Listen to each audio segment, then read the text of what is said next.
आज हम बात करते हैं बोगनविला प्लांट के बारे में, जिस पर बहुत ही सुंदर सुंदर फूल खिलते हैं। अब बसंत ऋतु आने वाली है। जनवरी का ये लास्ट वीक है। जनवरी या फरवरी में इसकी कटाई छटाई हो जाती है बोगनविला की, जिससे कि ये पूरी गर्मियों अच्छे से फूल दें। बोगनविला पूरी सर्दियों भी फूल देता है, बस थोड़ी सी केयर करनी पड़ती है। ये मेरे पॉट में लगा हुआ बोगनविला है। सारी मेरे बड़े बड़े पॉट में लगे हुए हैं। आज मैं इनकी कटाई छटाई कर रही हूँ, जिससे कि ये अच्छे से फूल देंगे और इनमें अच्छी ग्रोथ होगी। मैं इनको सबको हार्ड प्रूनिंग कर रही हूँ। इनकी जितने भी मेरे बोगनविला हैं, मैं सबकी हार्ड प्रूनिंग कर दूँगी। जैसे ये नीचे से, ये जड़ में से बहुत मोटा है, मैं यहाँ से इसकी हार्ड प्रूनिंग करूँगी, जो कि इसमें अच्छी अच्छी ब्रांच निकलेंगी और बहुत सुंदर फूल खिलेंगे, भरपूर फूल खिलेंगे इनमें। मैं आज इनकी कटाई छटाई कर देती हूँ। इस तरह से मैं ये थोड़ा थोड़ा छोड़ूंगी, बाद बाकी ये मैं पूरा ही ये काट दूँगी। यहाँ से इस तरह से मैं काटूँगी, जो नई नई ब्रांच निकलेंगी। मैं हार्ड प्रूनिंग कर रही हूँ।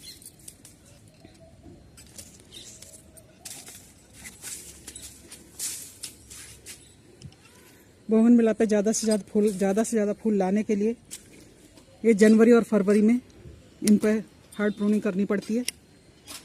सॉफ्ट प्रूनिंग तो कभी भी कर सकते हैं, लेकिन ये बोगनविला के लिए सही समय है, जो कि पूरे गर्मियों भर ये फूल देंगे।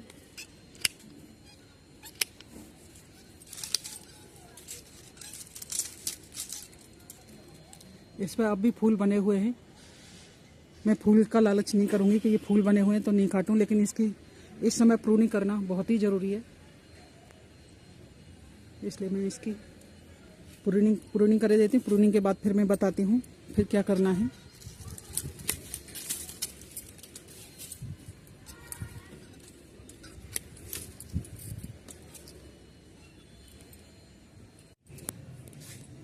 इस तरह से मैंने ये पिंक कलर का जो बोगनविला है, इसकी पूरी की पूरी छटाई कर दी है। मैंने हार्ड प्रूनिंग करी है, क्योंकि इसमें बसंत ऋतु के शुरू होते ही फुटाव शुरू हो जाता है पेड़ पौधों में। इसमें भी फुटाव शुरू हो गया है। मैं दिखाती हूँ। ये अगर धूप निकल रही है, शायद न दिख रहा हो, अगर थोड़ा बहुत दिख रहा हो, इसमें छोटी छोटी पत्तियाँ निकलना शुरू हो गई हैं। इस तरह से इनमें फुटाव शुरू हो गया है और नई नई कॉपल निकलना शुरू हो गई हैं। मैंने इसकी तो प्रूनिंग कर दिया। मैं दूसरे बोगनविला की भी प्रूनिंग कर रही हूँ। सबकी मैं प्रूनिंग कर दूंगी। जितने भी मेरे बोगनविला के पौधे हैं, मैं सबकी प्रूनिंग करूंगी। प्रूनिंग के बाद फिर मैं बताती हूँ कि इस समय इनकी ग्राफ्टिंग भी होती है और इनकी कलम भी लगती है। और मैं दूसरे पौधे की करती हूँ। ये वाइट कलर का है। इसके सारे पत्ते झड़ गए और नई नई इसमें कॉपल निकलना शुरू हो गई है। इसकी मैं हार्ड प्रूनिंग नहीं करूँगी, क्योंकि इसके हार्ड प्रूनिंग करने से ये इसकी बढ़वार रुक जाती है। ये हाइब्रिड वाला है, जो हाइब्रिड बोगनविला होते हैं वो वाला है, तो इस वजह से इसकी ज़्यादा हार्ड प्रूनिंग नहीं करूँगी। इसकी ऊपर ऊपर से थोड़ी थोड़ी छटाई कर दूँगी। जैसे इस तरह से ये इसकी छोटी छोटी ऊपर से ब्रांच काटूँगी, बहुत ज़्यादा नहीं काटूँगी। बस इसकी बढ़वार रुक जाएगी और इस पर फूल आना शुरू हो जाएंगे। ये वाइट कलर से पिंक कलर का हो जाता है। पिंक कलर और वाइट कलर के मिक्स फूल आते हैं इस पर। इसकी मैं पूरी ही छटाई कर देती हूँ। थोड़ी थोड़ी इसकी सॉफ्ट प्रूनिंग करूँगी। देखो इस पर भी ये कॉपल निकलना शुरू हो गई है। अगर थोड़ी बहुत दिख रही हूँ तो धूप निकल रही है, तो इस धूप में कम दिखाई दे रहा है चमक की वजह से। हम इस पूरे पौधे की प्रूनिंग करके और फिर दिखाती हूँ।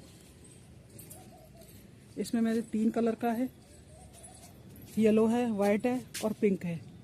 इसकी मैं हार्ड प्रूनिंग करूँगी, क्योंकि ये बहुत ही हार्डी पौधा है। इसमें हार्ड प्रूनिंग करना ही सही है। इसकी दिखेंगी, इसकी देखो कितनी पत्तियाँ निकलना शुरू हो गई हैं अब इनमें।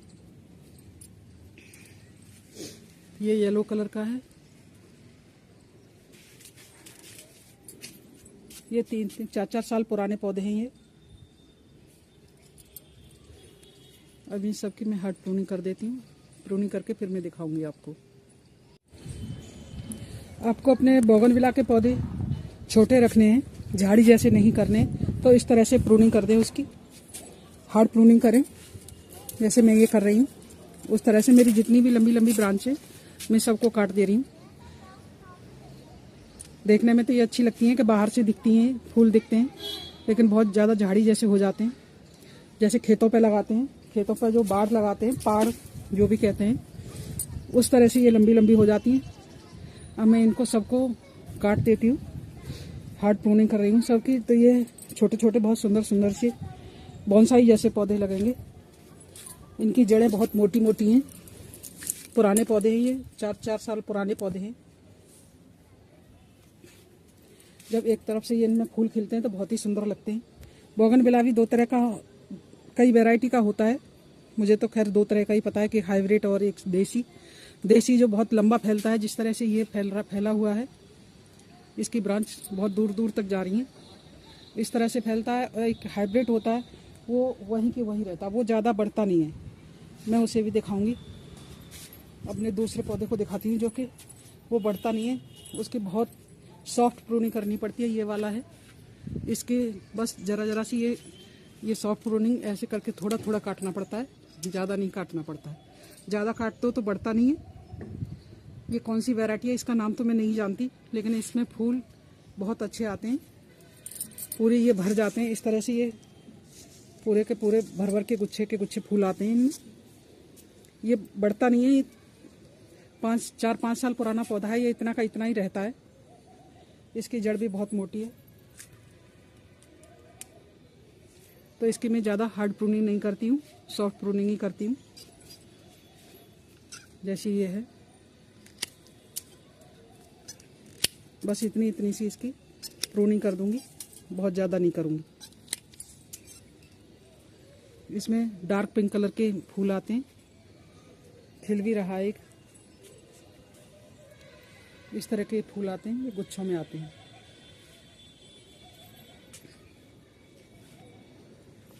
जो देसी वाला है, जो लंबी जिसकी ब्रांच जाती हैं, उसकी हार्ड प्रूनिंग करूंगी, और जो हाइब्रिड वाला है जो ज़्यादा नहीं फैलता है, उसकी मैं सॉफ्ट प्रूनिंग करूंगी।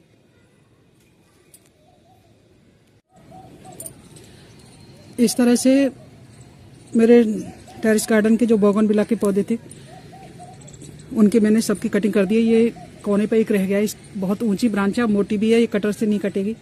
ये मजदूर बुला के कटवाऊंगी, इसको आरी से काटनी पड़ेगी। इस तरह से मैंने जितनी भी बारीक बारीक थी वो सब मैंने काट दी हैं, क्योंकि ये नया जो फुटा होता है उसमें अच्छे फूल आते हैं और बड़े बड़े फूल आते हैं। इस तरह से मैंने कटिंग करके सबकी छटाई कर दी मैंने बोगनविला की। इसमें 3 कलर का है, वाइट है, पिंक है और येलो कलर का है।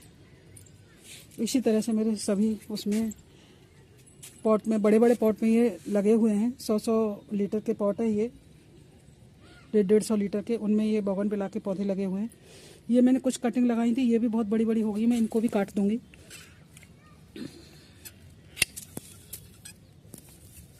ये कटिंग से लगे हुए पौधे मैंने पॉट में नहीं लगाए थे, किसी को देने की ज़रूरत पड़ जाती है तो उसको दे देते हैं उठा के, इसलिए पॉट में नहीं लगाए मैंने, क्योंकि मेरे पास पॉट ज़्यादा नहीं है, इसलिए। इसमें भी ये मैंने 3 कलर का ये बोगनविला लगा के रख लिया था। ये 3 पौधे हैं, 3 कलर के, बहुत ही सुंदर लगते हैं जब फूल खिलते हैं। इसकी भी मैं कटिंग कर देती हूँ। आप सोच रहे होंगे कि बार बार एक ही कटिंग ही दिखाती रहेंगी, लेकिन मैं जब अलग अलग पौधों की अलग हिसाब से कटिंग कर रही हूँ तो इस वजह से मैं दिखा रही हूँ ये, कि कुछ मैंने अपनी कटिंग से लगाए हुए पौधों की छटाई करी है, कुछ मेरे जो 4-5 साल पुराने पौधे हैं उनकी करी है। वो भी पौधे भी 2-3 तरह के हैं, कुछ हाइब्रिड हैं, कुछ देसी हैं। देसी पौधों को मैंने देसी की तरह से कटिंग करी है, हार्ड प्रूनिंग करी है उनकी, और जो मेरे हाइब्रिड पौधे हैं उनकी मैंने सॉफ्ट प्रूनिंग करी है, जैसे इसकी करी है मैंने। ये वाइट कलर का है और हाइब्रिड बोगनविला का है। इसमें फुटाव हो गया, अच्छे से शुरू हो गया है, तो इसकी मैंने सॉफ्ट प्रूनिंग करी है। अब इसकी खाद की बात करते हैं। प्रूनिंग तो इनकी सबकी हो गई। तो पहले तो मैं इनकी गुड़ाई करूंगी पौधों की। जितने भी इसमें खरपतवार निकले आए ये सबको साफ करूंगी और साफ करके फिर सबकी गुड़ाई करूंगी। इसमें बहुत खरपतवार निकल रहे हैं। कुछ मैंने फूल वूल के बीज भी डाल दिए थे तो वो भी निकल आए हैं। ये इस तरह से ये वो निकल रखे हैं। इनको मैं अलग से कर दूंगी या गुड़ाई करके इन्हीं में मैं शिफ्ट कर दूंगी। वो बड़े बड़े जो पॉट होते हैं मैं उनमें ज़्यादातर फूल ही लगा देती हूँ। जैसे ये गेंदा का लगा हुआ है, अच्छे भी लगते हैं। और जब पॉट नहीं होते हैं तो जगह भरपूर होती है तो इस तरह से लगा देते हैं। तो मैं इसी तरह से लगा देती हूँ। पहले तो इसकी गुड़ाई करूँगी अच्छे से सभी पौधों की। जितने भी पॉट हैं मेरे बोगनविला के सबकी गुड़ाई कर दूँगी। गुड़ाई करने के बाद इनमें खाद दूँगी। एक साथ तो मैं कुछ नहीं कर सकती। तो पहले आज मैंने छटाई करी है इसकी, कल गुड़ाई करूँगी। जब तक मैं इसकी खाद तैयार कर लेती हूँ। ये मैंने कुछ पौधे बोगनविला के बोनसाई बनाने की कोशिश कर रही हूँ मैं। इसको मैं जड़ से काटती रहती हूँ। अगर आपको जड़ दिख रही हो इसकी तो इतनी मोटी जड़ हो गई है इसकी। ये बहुत छोटा सा पौधा है। इसमें भी 3 कलर का लगा हुआ है। 3 पौधे मैंने लगा रखे हैं 3 कलर के। तीनों को मैं बोनसाई बनाऊंगी। शायद थोड़ा दिख रहा होगा, फिर जिस दिन छटाई करूंगी जब दिखाऊंगी। इसको मैंने बढ़ने नहीं दिया है। ये छोटे पाइप फूल आते हैं, इसकी कटिंग करती रहती हूँ मैं इस तरह से। अब करते हैं खाद की बात। तो मैं इसके लिए खाद बनने को रखती हूँ। मैंने ये टब भर के पानी ले लिया खाद के लिए। ये इसमें कम से कम 20 लीटर पानी आएगा। मैंने ये टब लेके इसमें मैं खाद बना रही हूँ। आधा किलो मैंने ये नीम की खली ली है और कुछ ये मैंने गुड़ लिया है। 100 ग्राम गुड़ है।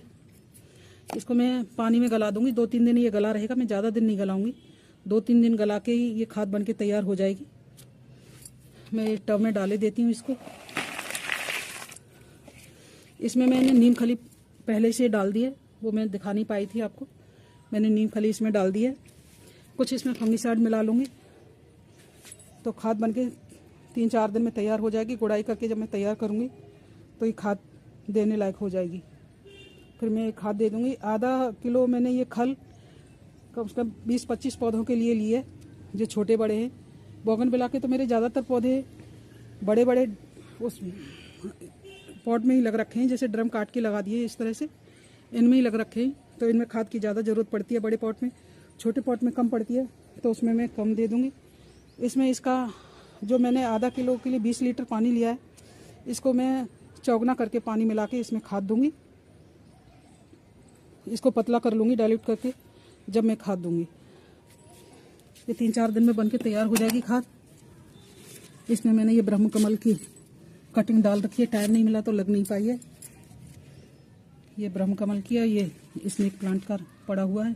ये इसके अंदर ही अंदर ये फूट रहा है। टाइम नहीं मिल पाया तो लग नहीं पाया है। ये बहुत दिनों से पड़ा हुआ है इसी तरह से।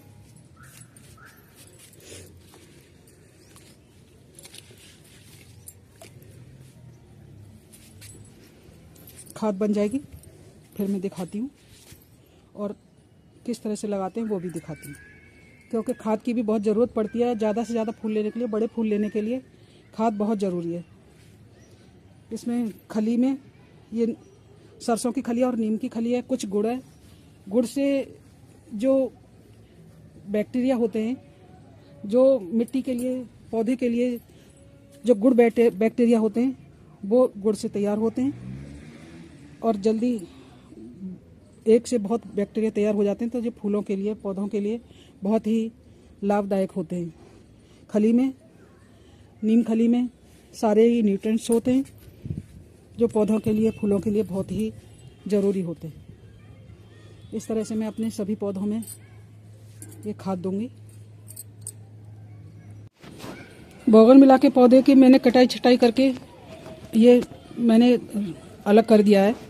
अब इसमें से अगर जैसे हम बोगनविला की कटिंग लगाना चाहें, क्योंकि इन्हीं दोनों पर या तो बसंत ऋतु में या बारिश के टाइम पर ये कटिंग लगाई जाती हैं। वैसे तो बोगनविला की कटिंग तो 12 महीने हम लगा सकते हैं, लेकिन इस समय मैंने ये कटिंग की है।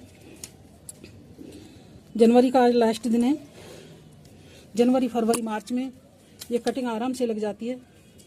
बोगनविला की कटिंग लगाने के लिए आप इस तरह से पेंसिल की बराबर मोटी आप कटिंग ले लें। जिस तरह से ये है, इस तरह की आप कटिंग लेके लगा सकते हैं। इसकी एक कम से कम 6 इंची तो कटिंग होनी चाहिए। 6 इंची से छोटी कटिंग ना लगाएं। जिसको 2-3 इंची मिट्टी में 2-3 नोट तो इसको मिट्टी में दबा देने चाहिए जब उसके नीचे से जड़ फूटती है। मैं इसकी ये कटिंग बना लेती हूँ और बना के मैं ये कटिंग लगाती हूँ। ये बहुत जल्दी फूट जाती हैं। कुछ बोगनविला ऐसे होते हैं देर से फूटते हैं और कुछ जल्दी फूट जाते हैं। ये कई तरह का बोगनविला है। मैं ये थोड़ा थोड़ा करके कटिंग तैयार करूँगी और पौधे तैयार कर दूँगी। मैं पौधे तैयार करती रहती हूँ और बांटती रहती हूँ। ये पिंक कलर का है। मैं पिंक कलर का आपको कटिंग काट के दिखा रही हूँ।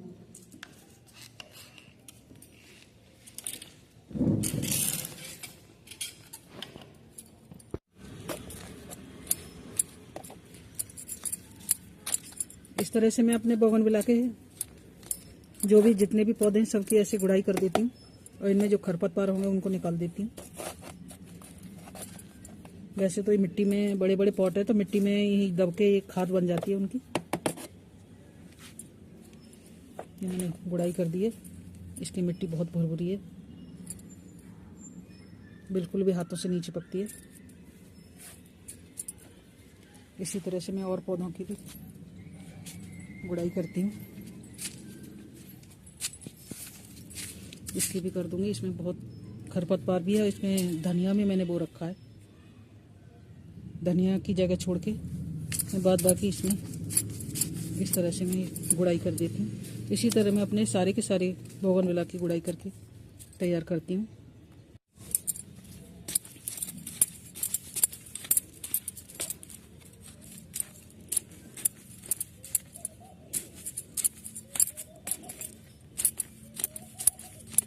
इस तरह से मैं अच्छे से इसकी गुड़ाई कर दूंगी।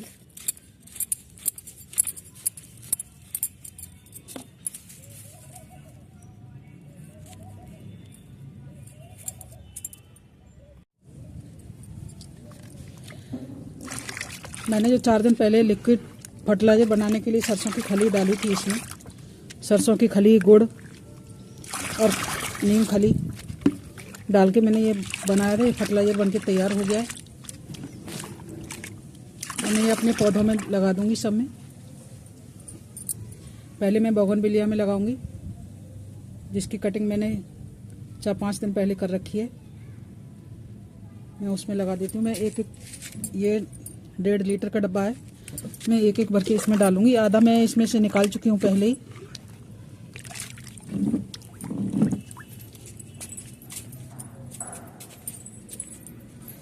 ये मेरी बोगनविलिया है। इसकी गुड़ाई मैंने कर दी थी 2 दिन पहले। तो इसमें जितने भी कोई बैक्टीरिया होंगे वो मर गए होंगे धूप से, नहीं भी मरे होंगे तो भी मैंने इसमें, क्योंकि गुड़ाई करने से एयर जाती है मिट्टी में अंदर,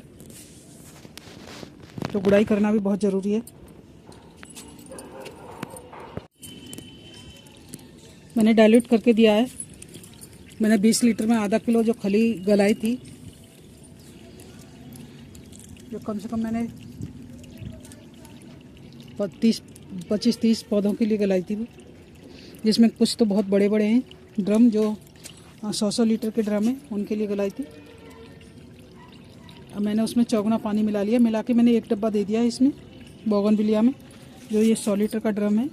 इसमें खाद देके मैं पानी दे रही हूँ इसमें भरपूर। इतना दूंगी जो नीचे से नहीं निकलेगा। खाद इसी के इसी में बनी रहेगी। बोगनविलिया के लिए खाद और पानी और हवा, धूप सभी बहुत ज़रूरी होती है।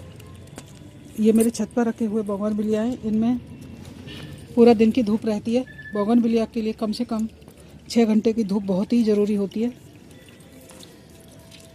बोगनविलिया को धूप चाहिए ही चाहिए, जब भी उस पर अच्छे फूल आते हैं। अब मैंने इसमें पानी दे दिया है खाद लगा के, गुड़ाई मैं पहले ही कर चुकी हूँ इसकी।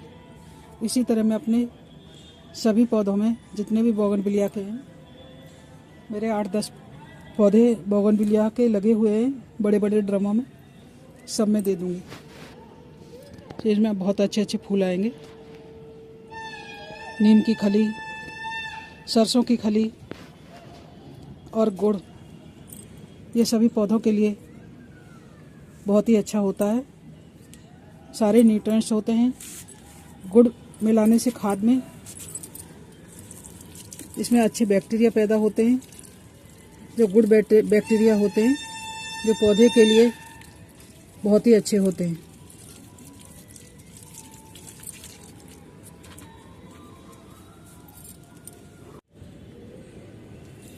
इस तरह से मैंने अपने सभी बोगनविलिया के पौधों में मैंने खाद लगा दिया, जिससे खूब अच्छे से फूल आएंगे। अगर आपको वीडियो थोड़ा सा भी अच्छा लगे तो प्लीज़ सब्सक्राइब करें, शेयर करें और कमेंट करें, फुल वॉच करें।